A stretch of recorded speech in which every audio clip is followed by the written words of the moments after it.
Welcome to That's Based. Happy Wednesday, the last Wednesday before, well, no, that's not true. The last Wednesday before our final show before Christmas, because we're taking next week off. We will not have any shows until the following Wednesday, which would be the 31st, New Year's Eve. So we're taking next week off. We will have a show on Saturday for you, but that's it. Spend time with your families. Do what I intend to do, which is take a social media detox. I'm going to try and do it for the whole... Do you think I can do it for the whole week? Mia has no faith in me. No. How many days do you give me? Of complete social media free? Yeah. I don't even think you make the day. Are you kidding me? All right, now I have to. I couldn't. I'm going to see. I'm working on restraint here. We're going to see if I can do it. Are you talking like posting or just like casually pulling Facebook up for 10 minutes here and there and scrolling? Posting totally. Facebook scrolling, I'm going to do as much as I can to not, because it's just such force of habit at this point. I'm going to do what I can. Maybe I'll just give you my phone and have you lock it up or something, like an addict. I think you could go the whole week without posting. Oh, yeah, I have. Yeah. I go like a month without posting on Facebook. If I don't have anything I can. Yeah. On my personal Facebook. The hard part is just, pulling it up like. Yeah. Out of habit. Yeah. Like sitting down watching TV. Yeah, exactly. Facebook up. Yeah, exactly. Yeah, that's part of the problem. I don't want to fall too behind on my podcast, though, so I got to find some type of way. But anyway, what are you laughing at over there? Anyway, this show is brought... Oh, I thought you were laughing. Sorry. This show is brought to you by Hot Salt. If you go to firecracker.farm with the promo code BASE, you'll save 10% off your order at the checkout on Hot Salt, which is a combination of scorpion pepper, Mediterranean sea salt, Carolina Reaper, and Ghost Pepper. One more time, it's firecracker.farm, not .com, .org, or .net. With the promo code BASED, you'll save 10% off your order at the checkout on Hot Salt. Get that gift for the culinary artist in your life and buy something that's made right here in the good old U.S. of A. on a family farm with love. Firecracker.farm, F-A-R-M. With the promo code BASED, you're going to save 10% off your order at the checkout. Okay. We got a great show for you today, I think. I don't know. I haven't pre-screened any of these stories. Normally, we do WTF Wednesdays, but since it's so close to Christmas time, we decided we're going to do a Christmas edition of Unsolicited Advice. So it'll be a good time over here. Stockholm Mia, the red face of white supremacy. She scoured the internet. What's going on this week? Any teasers? Yeah, they're all Christmas stories. They're all pretty much about like presents. Excellent. So, yeah. Which is what it's all about, right? Mm-hmm. That's what Christmas is all season. about. On a serious note, I do want to ask you guys to do something for me. I'm going to ask you guys, and I'm not joking here. And not a joke, as Biden would say. I'm going to ask you guys, not a joke, keep Jonathan Montoya in your prayers. And I'm not being facetious this time. I know we have our fun with him on the show. I know we've poked fun at him and made him the butt of a joke, but I found out today through a mutual contact that he had a stroke, a pretty bad one, and he's been in recovery for the last couple of weeks here. So genuinely, keep that guy in your thoughts and prayers, because we may have our fun on here and we may have our disagreements, but we don't want anything bad to happen to anybody just because we don't agree on everything. Okay, let's get into the first story here. From Not Kelsey 719. Wow, Kelsey, you're really flying under the radar. I guess it's not Kelsey. The girl there, her boyfriend sees this story that's written about him, and he's like, well, it says not Kelsey. It can't be her. My 26 female boyfriend, 30 male, got me Pokemon for Christmas, and I can't let it go. Do I call it quits or work it out? What?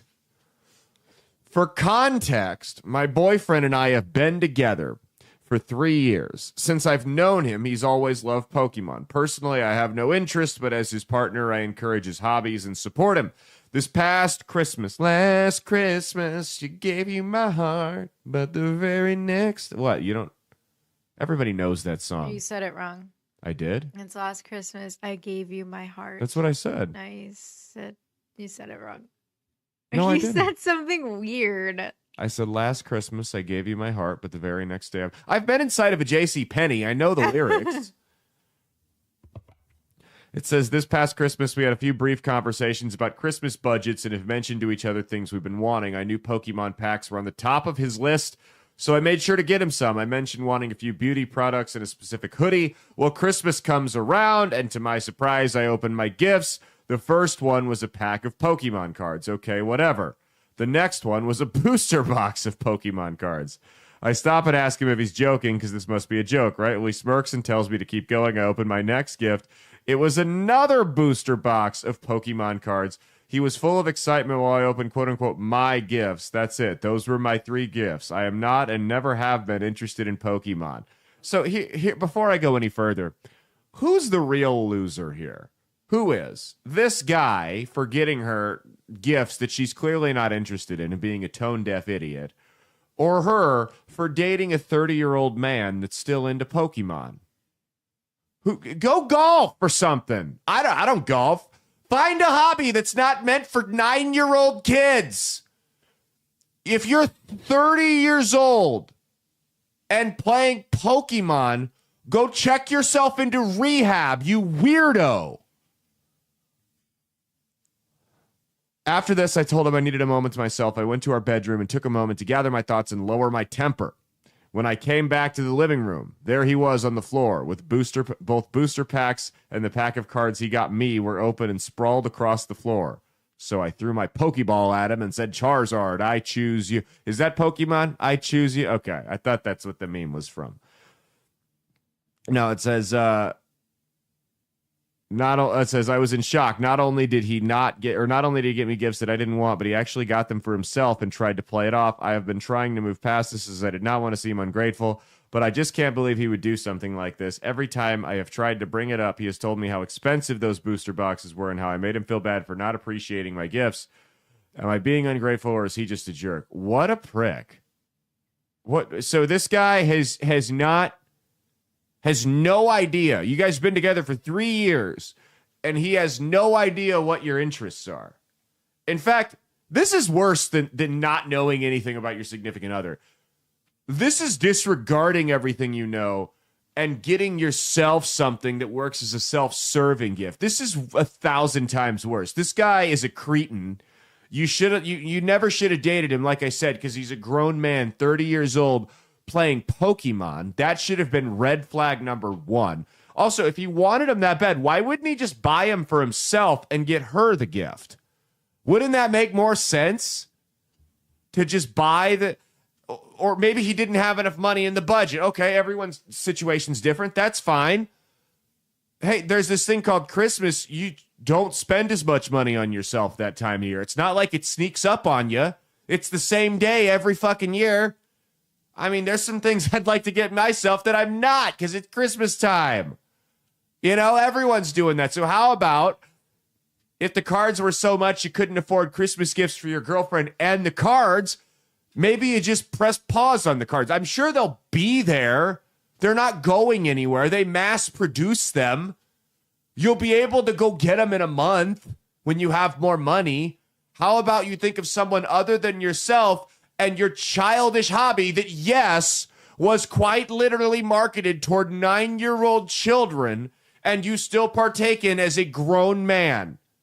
As a grown man, you partake in Pokemon cards. Do you think this guy... So here's the only alternative if this guy's still buying Pokemon cards. He's a grown man that's still playing a game that was made for elementary-age children. That's possibility number 1. Possibility number 2, even worse, he's one of those people that watched a couple YouTube videos and thinks he's going to make it rich by being like flipping things he buys at yard sales and stuff like that. And that's what he's trying to do. Which one do you think it is? I think it's probably the first one. He just sounds like an immature idiot. Probably the first one. Yeah, I agree. No, I think she should dump him. And not because of Pokemon, and not because you're ungrateful for a gift. It's not about you being ungrateful. It's about him directly disregarding you and everything he supposedly knows about you to get himself something and then disguise it as something for you. What is the matter with people? Next one. Honest Honeydew 6471. Am I the asshole for not buying Christmas presents for my stepdaughter? Uh-oh. I, 33 female, Decided this year I'm not buying any gifts for my stepdaughter who's a 10. Last year, my husband, 35 male, and I had a baby. It's now 1, and our relationship has been getting worse. Well, this will help by alienating his daughter. He does not help with the baby as much as I expected and also expects me to handle most of the housework. Even when he is home, he tends to find other things to do instead of taking care of our daughter, and the only one who does help is his daughter when she visits for the weekends.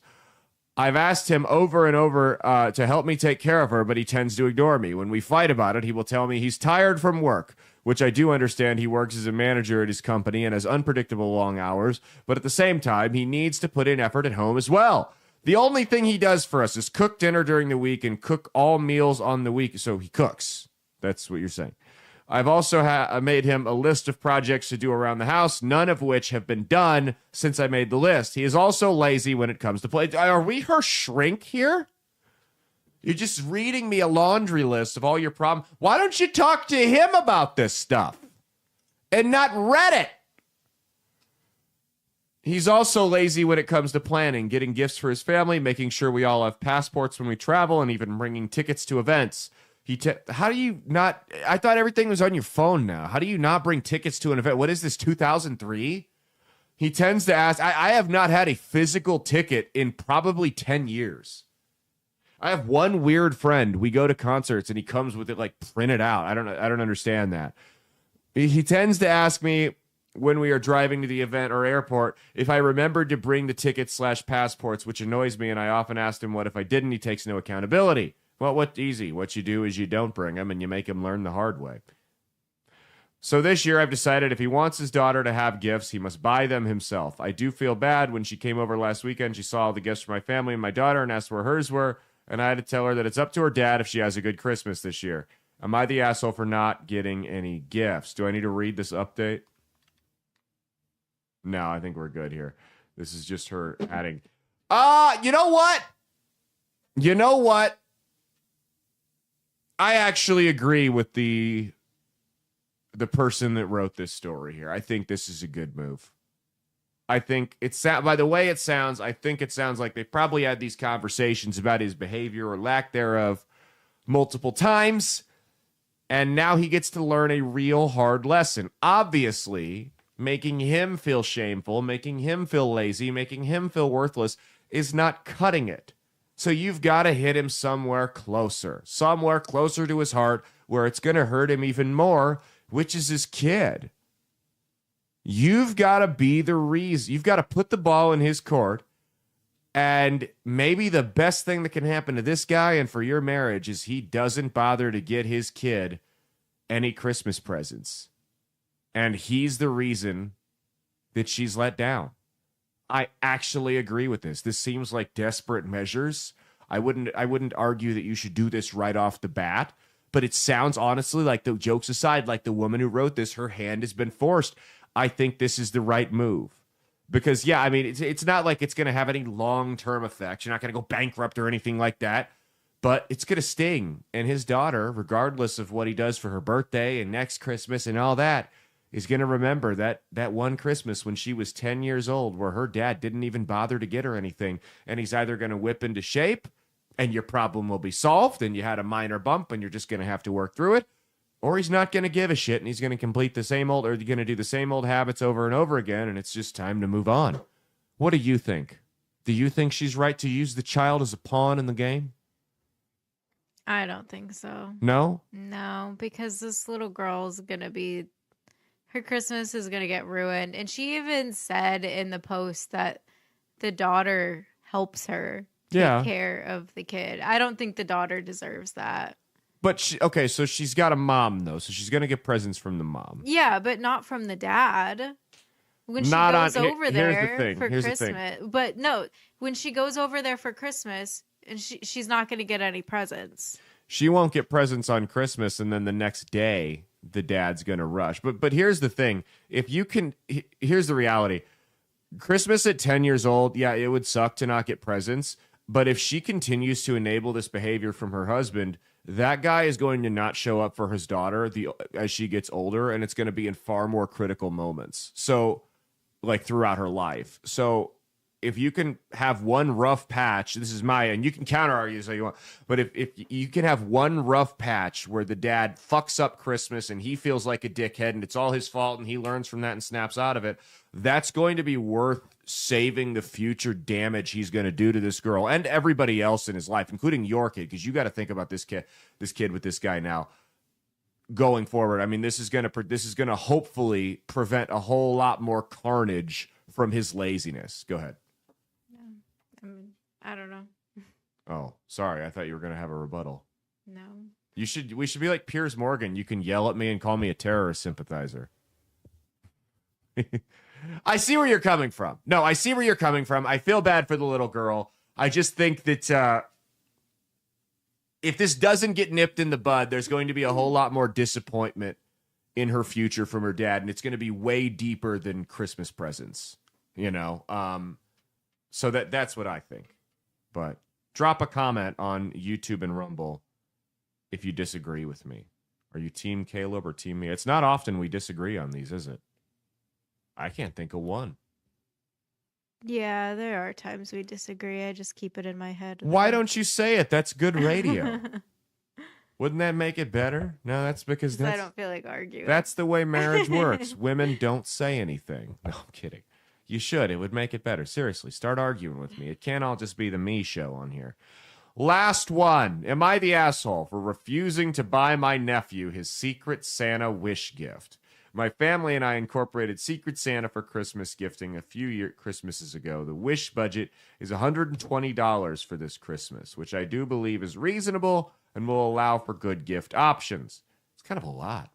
I drew my nephew's name, and he only had one item on his wish list, which cost $250. What a dick! What a dick! Wait, how old is the kid again? It doesn't say. 10. Oh. Okay, so the mom should have told him. The mom should have looked at the list and said, hey, take that off. You can't expect someone to spend double the budget on you. Now, look, everybody goes over on secrets. Like my Secret Santa that I got in our family this year, I took I went like $20 over the budget because there really wasn't anything where I could fit it. But like double is insane. And to expect, if someone goes over on your Secret Santa, like that's like, oh, cool, thank you very much. You don't expect that. You certainly don't make that the only thing. Hey, here's what I do. He gets socks. I call his mom up. I go, yo, your son is my Secret Santa. Or I'm your son's Secret Santa. He's got one gift on there. It's double the budget. I would rather die than give it to him. You can tell him to add something on there that isn't just an insanely entitled gift, or he gets socks. It's crazy as you get older, you kind of want socks. Because nobody wants to buy their own socks or underwear for that matter. It's crazy. I think I usually get you socks and underwear every year for because Christmas. I don't like to buy my own. I hate to do it. I told my sister and asked that she assist my nephew in selecting a gift that's within the wish budget. She returned my call yesterday and said her son is only willing to accept the $250 gift. Well, once again, we're going to have some people where Christmas is going to turn into a life lesson for them. Guess what? This is a very, very valuable lesson in life right here. Is that when you make lofty, insane demands and you say, this is my hill to die on, this is the only thing I'll accept, very often you leave empty-handed with nothing. Nothing. If you apply for a job that says we pay $50,000 a year and you go, I will only accept $100,000 a year, they're not even going to call you back. They're not going to waste your time or their time even considering you. So this is a very important. You go to buy a car and you want to trade yours in and they drive it around and it's on a donut tire and the transmission's making all these weird noises and it's just a disaster. And they go, look, the best we could bet, mint condition, this car is worth $2,500, but yours is falling apart. We'll give you $700 for it, and we're just going to scrap it and hope we break even. And you go, I will only accept $4,000. Guess what? They're just going to tell you to leave. Have a good day, sir. Good luck with that. So it says, my nephew's 10 years old. I believe that he should be taught financial literacy, and I let my sister know this. My sister didn't take too kindly to being told that. I wouldn't have said that. I just would have said, look, that's if you want to get him the gift, then go ahead. If you want to give me the rest of the money to make up for the gift, then go ahead. I'm not spending double the budget because he's out here making lofty demands. I will not contribute to your child being an entitled little prick. I told her I would only be buying a gift that's within the wish budget. This has caused a bit of tension within the family, with her telling family members they refuse to buy her son a gift. Well, this is easy. You can go out and do damage control. Oh, my God. Oh, my God. Okay, I just got a text message that I'll show you off air. Our ghost has reappeared. Okay, anyway, sorry. I was reading on my phone, so it threw me off there. So I don't have a problem with you telling the kid to shove it. I don't have any problem with you telling the kid to shove it. I think this is a good life lesson for him. You can easily do damage control with the rest of the family and let them know what's going on here. So that's all I got to say.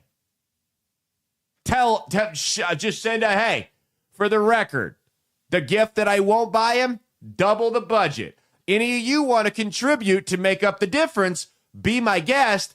I'm not doing it. I'm dying on this hill. And this is another thing with your sister trying to push you around here. We talk about setting precedents with people, that you're not one who's going to be walked over. This is another one of those moments where you have to dig your heels into the ground and go, I will not get bullied around by you. Specifically not to buy shit for your child. Get out of here. What were you going to say? I just imagine this kid walking around with like slicked back hair and like a chain, walking around like a little mob boss. Yeah. Yeah, he's got the wife beater on and he tucked into his pleated khaki pants and what. Yeah. Anyway, that has been our show. March 14th, we're bringing the roast tournament back. Beach House Bar and Grill. You don't want to miss it. The Salty 16. We do it once a year. Oh my God, I'm working on the lineup right now. It is the most loaded we have ever had. It is by far the best we've ever had for this tournament. I cannot wait for it. Tickets are going to be $10 cash at the door or on eTix. They should have a link up by soon. If you follow Comedy and Chaos Productions on Facebook, you'll see more. Thank you to everyone that showed up last week on the 13th to Beach House for the roast battles there. Fun way to kick the year, or to end the year. And we will see you guys on Saturday. Remember, no shows after Saturday until December 31st. No shows until 2026. Well, no. Be two more shows before 2026. Saturday and Wednesday the 31st. That's been our show. We'll see you on Saturday. Then we're going on winter break. Cheat on your taxes, not your spouse, and stay based.